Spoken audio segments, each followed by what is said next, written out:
Welcome to this multi-sensory journey through the London Plague in Vauxhall. The site is located next to the Beaconsfield Gallery, so even though the entrance of the building is on the main road, the exit is straight into the backyard of the gallery, where I've done some landscaping and added some seating areas and stuff.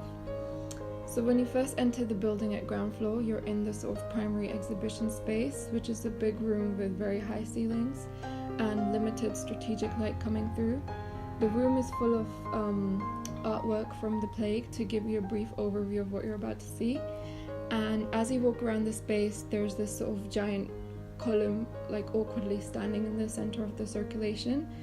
So you walk around it, and the idea is to sort of invoke a feeling of mystery and curiosity, where the user would wonder like why this big concrete block is in the center of the room. So when you enter this, exit this room, you go into this long journey through ramps. So there's two ramps, one that goes up and one coming down, and they're separated. And if you look closely between each ramps on every level, there's small slits at the top which let some light through. However, as you go up the ramps, these slits get smaller and smaller.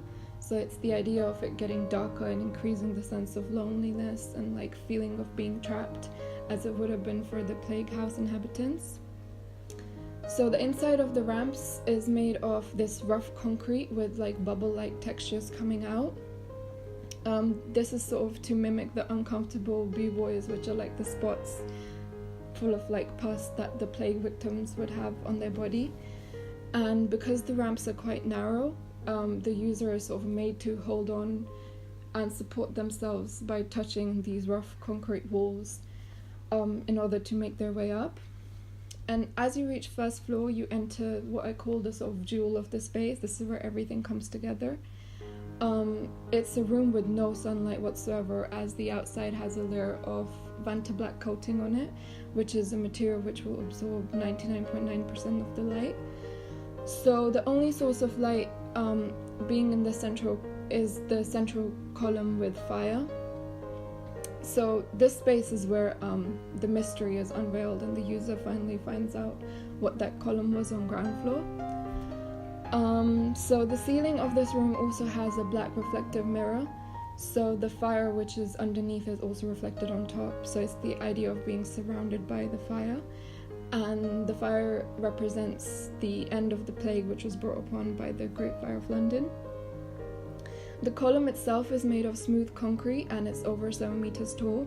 So any sound that is made in the space is sort of bounced off the walls to create this uncomfortable reverberation kind of acoustics in the space. And the fire is also used to heat up the room, which again mimics the uncomfortable temperatures in plague houses. And the inside of the room is made of this stretched cotton fabric which has been dipped in vinegar. And vinegar was a treatment used by plague patients. So the idea is that you're basically surrounded by the unpleasant smell, acoustics, temperatures, and lighting.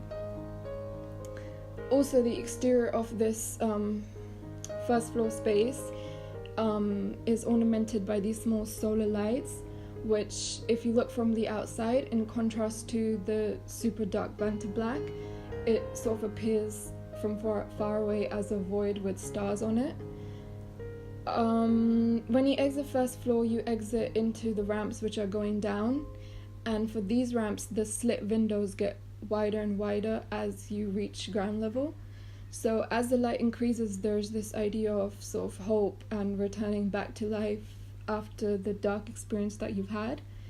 And then you exit straight outdoors into the neighboring gallery's cafe space, and that's the end of the journey.